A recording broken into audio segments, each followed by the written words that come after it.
Happy Mother's Day. Happy Mother's Day. Our mothers, our grandmothers, our stepmothers, our adopted mothers, we want to say, Happy Mother's Day. And we celebrate you. You know, we wouldn't be here without you. And to the new moms who have courageously met your divine appointment this past year, we salute you. So stand up. We want to celebrate our mothers.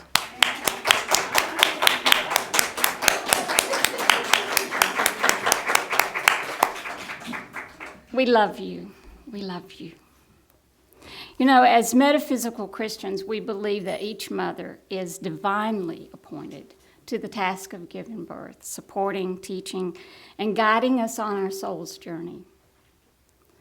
From our first breath, we are fed by our mothers. We are nurtured, we grow, we thrive to become the wonderful human beings we are today. And again, I say thank you. Thank you. You know, I was 26 years old, married, living in another state, and I called my mom and I said, "Oh, Mom, I'm so sorry for everything I put you through." Because you see, you don't see. You don't know until that light bulb comes on and you see how precious she is. And when she said, "Don't do this," it's not because she doesn't love you, it's because she does love you. And I finally understood what she meant to me. But you know, she always loved me. I mean, it didn't matter what I did. She was still there and she still loved me. My mother had 6 children, and the hierarchy of our family was like this, according to me. My older brother, firstborn, first son, he had an adventurous spirit and he was fearless, and I adored him. Older sister, first daughter, mama's girl. And they had this special bond even till the day she died. Me, middle child, Aquarian, studious, aloof, indifferent, stubborn. Need I go on? And then there was my younger sister, baby girl, emotional. Always got what she wanted. And then I had a younger brother. He was born 8 years later, and we all mothered him. And it wasn't until he was about 35 and we decided that he's an adult now. We don't have to keep telling him what to do or how to live his life. But you know, a mother's life is not her own after she gives birth. She lives and breathes for her child, and that bond is never ending. She hurts when we hurt. She's happy when we're happy. And you know, she just wants our lives to be better than hers. And she will do whatever it takes to keep her children safe. And you know, it's really simple. What she wants for her child is that they are loved, they're healthy, they're happy, and they're safe. It's pretty simple, isn't it? Am I right? Am I right? You know, we've been studying the life and teachings of the Masters of the Far East. And, you know, they're a group of scientists, a group of 11, and they're in the Far East, and they're learning and seeing the demonstration of the masters who show what Jesus did in his time. And I wanted to read you, this is what they say about Jesus' birth.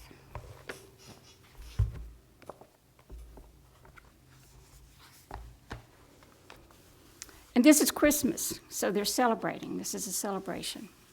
And they say, "To us this day not only means the advent into this world of Jesus the Christ, but also the birth typifies the birth of Christ in every human consciousness.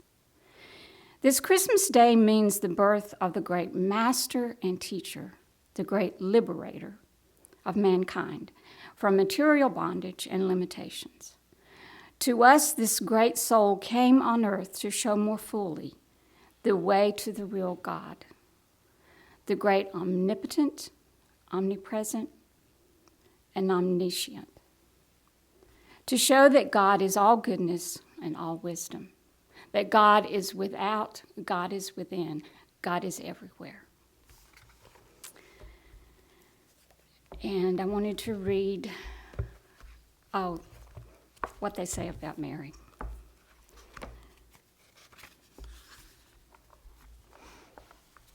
Mary, the great mother, perceived the ideal. The ideal was held in mind, then conceived in the soil of her soul. Held for a time there, then brought forth or born as the perfect Christ child, the firstborn, the only begotten, the Son of God. He was nourished and protected, given the very best of the mother, watched over and cherished until he grew from childhood into manhood. It is thus the Christ comes to all of us. First as an ideal planted in the soil of our soul, the central part where God is held in mind as the perfect ideal, then brought forth or born as the perfect child, the Christ consciousness. Okay, breathe. And now I want to read from the Aquarian, and this gives us a picture of the birth of Mary. Her parents lived in Nazareth. Joachim, he was a master of Jewish law. Her mother, Anna, was of the tribe of Judah. And this is what they say. To them was born a child, a goodly female child, and they were glad, and Mary was the name they gave the child. And her father, he is a very devout Jewish man, so he's very giving, and he's also very wealthy. So he gives this lavish celebration for his child. But he doesn't bring in the wealthy, he brings in the needy, the infirm. And it says that he gave a gift of raiment, food, or other needful thing. He says, the Lord has given me this wealth. I am his steward. By his grace, if I not give to his children in need, then he will make this a curse. So we see this act of giving and receiving. When Mary was 3 years old, they took her to the temple for a blessing. And it says, the high priest was a prophet and seer. And when he saw the child, he said, behold, this child will be the mother of an honored prophet and a master of the law. She shall abide within the holy temple of the Lord. And Mary did abide within the temple of the Lord. And Hillel, chief of the Sanhedrin, taught her all the precepts of the Jews, and she delighted in the law of God. When Mary reached the age of womanhood, she was betrothed to Joseph, son of Jacob, a carpenter of Nazareth. Okay, so just breathe with me. Metaphysically, we see the foundation being laid for Mary's role in being Jesus' mother. If we take it apart, we see her father, master of the Jewish law. In other words, he was versed in the Jewish faith. So she was born into this family. And you see that foundation being built. He was a man of wealth. So there was this consciousness of affluence, abundance. So all her needs were being met. Goodly, godly child. Here we see purity, perfection in Mary. And then the celebration and giving of those in need. It's a consciousness of abundance and action. It's an act of giving as well as receiving. And at 3 years old, she's taken to the temple. This blessing, we see this as a spiritual communication, a spiritual connection to God. And the high priest who saw her and said she would be the mother of a prophet, he could read her energy, and he knew that she was the perfect person to be Jesus' mother. She lived in the temple. The temple is a holy space, a sanctuary. It's a space of higher consciousness where she lived in an environment of peace and love and holiness. And she was completely protected from the outside world, outside influence. She delighted in the law. She was happy and she loved learning about God.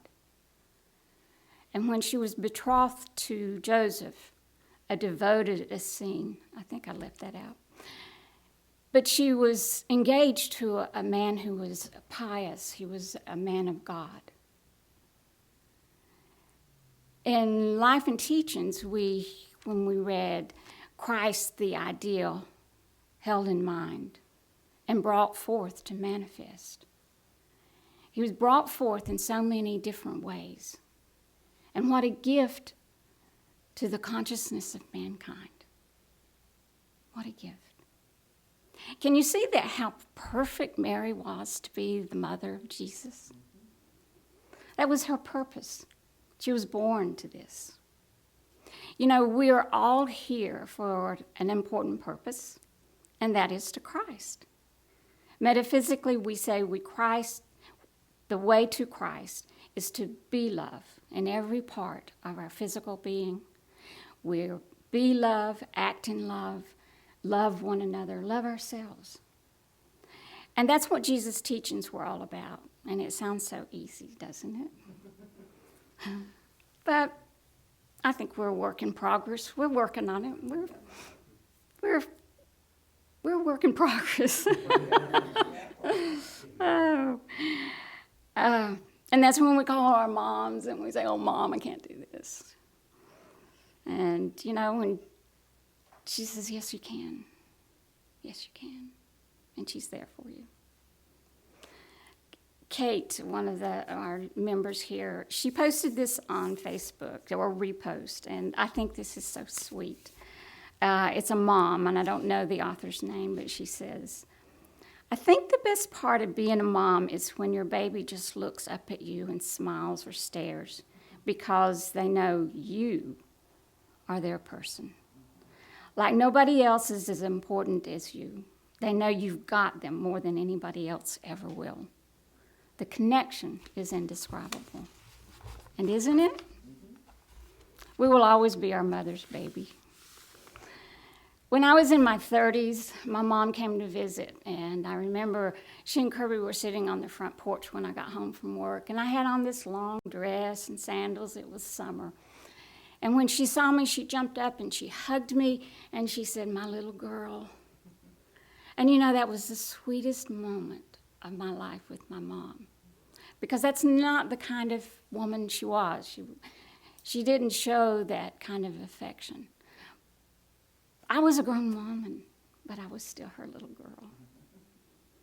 You know, the role of motherhood doesn't stop as we grow. You know, but we have to understand that, like us,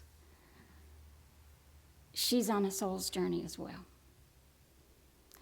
And our mothers teach us by the way she lives her life. So we learn as she's learning and growing as well. This is a snapshot of my mother.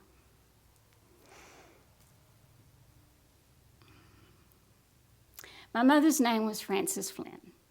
She was strong-willed, a teacher, a leader, a force. She was center stage. When my mom walked into the room, you knew she was there. She was not a wallflower.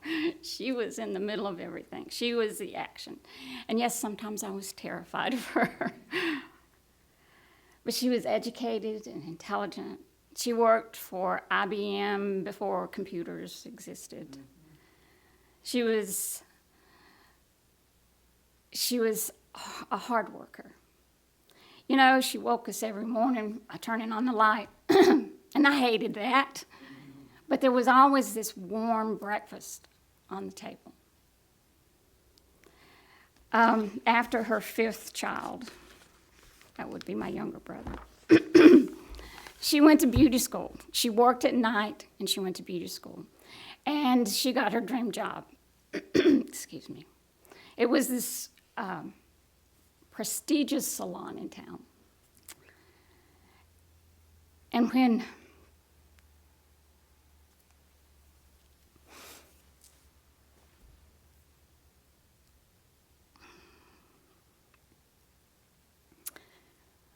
the last baby was born, he lived 6 hours. You know, it was something simple. It was just a little heart thing, valve. In this day and age, it could have been corrected. He was born in November. I don't remember Thanksgiving, but I remember we had Christmas. We had Christmas. You see, my mom couldn't, she couldn't just stop. She had the rest of us. I can't imagine her heartbreak. But she had to keep going to move forward, and she did. She was a Tupperware dealer. We had parties, we had fun. She took us on vacation, and she always had this beautiful garden. We had great, healthy meals. My first heartbreak, she took me shopping.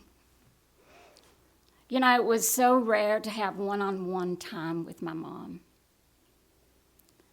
And this was a special time because we had to share her. When you're in a big family, you share your mom. She helped build a church from inception to finish. It's called Refuge Baptist in North Carolina. She was a leader, a force. We were there Sunday morning, Sunday night, Wednesday night. I sang in the choir. My father died during this time, and we were able to buy a stained glass window in his honor. The church is still there. It thrives today. My relationship with my mom was different from my siblings, and they each will have a different story to tell.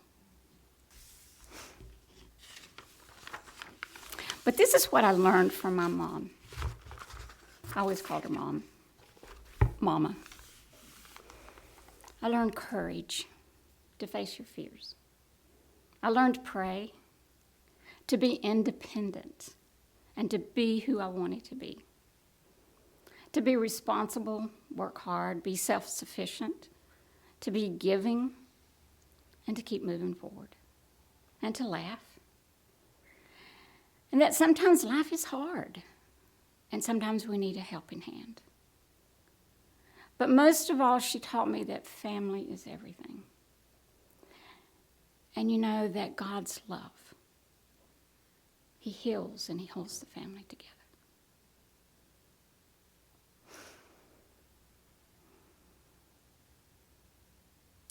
I want to share with you from the Aquarian Gospel.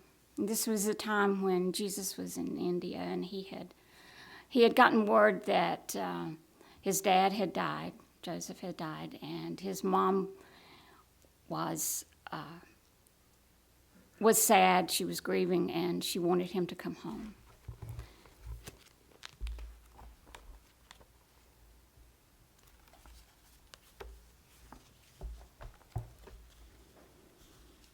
And it says, and Jesus bowed his head in silent thought, and then he wrote, "My mother, noblest of womankind, a man just from my native land has brought me word that Father is no more in flesh, and that you grieve. My mother, all is well, well for Father, and is well for me. His work in this earth round is done, and it is nobly done."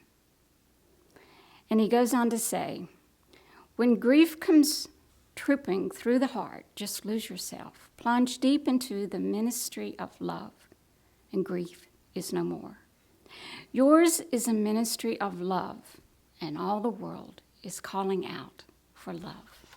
I love that.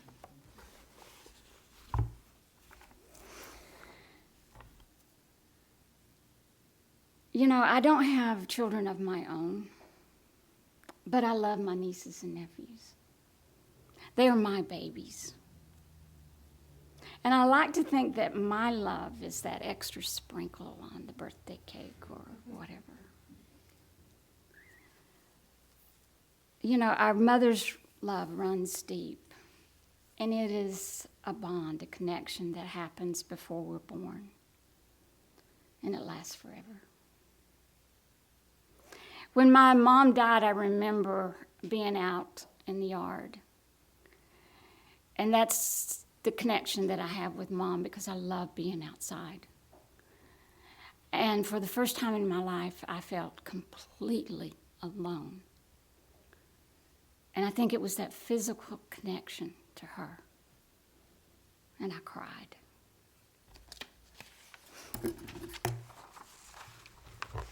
You know, our birth mothers provide that physical foundation and bond that can't be replaced. And a mother's purpose is so much more than words can describe. You know, her love for us, it's, you know, it is this love, in this love, that we thrive. And I especially want to celebrate the new mothers during this time of uncertainty. You know, you are so very special. When I look into the eyes of these new babies, little Hazel, my grandnephew Ellis, you know, you just see pure joy radiating out. And I believe they're heaven sent. And because of the circumstances of this past year, you know, we can see in a way that these babies have been protected. You know, protected from the influence of the outside world. Can you see that? I believe they are bringers of hope and of good things to come. Let's go within.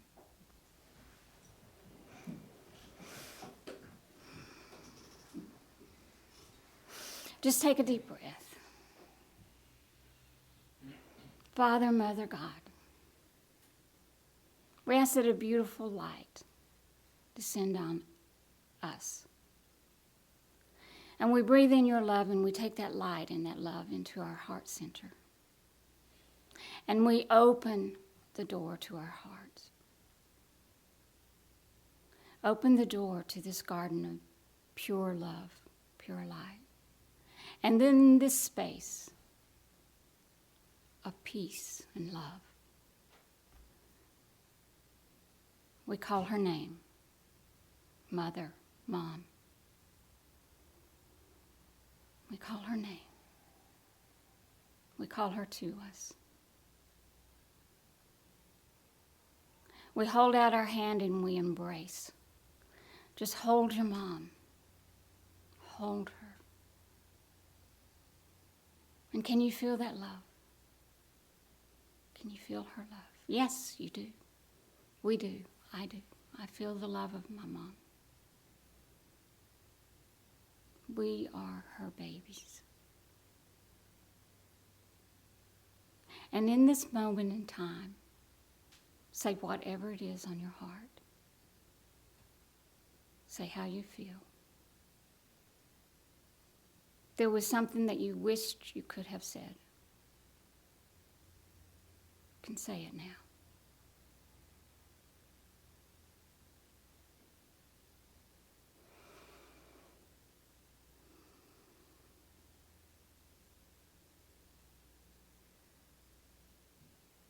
We love you, Mom, Mother. We love you. And we thank you from the bottom of our hearts that you chose to give us life.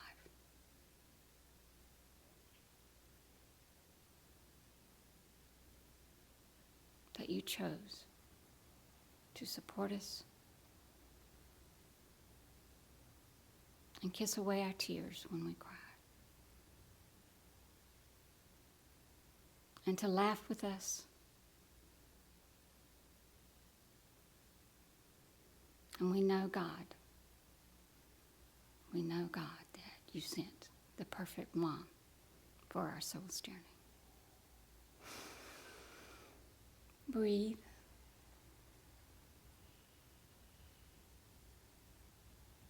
You don't have to let her go. She is always with you.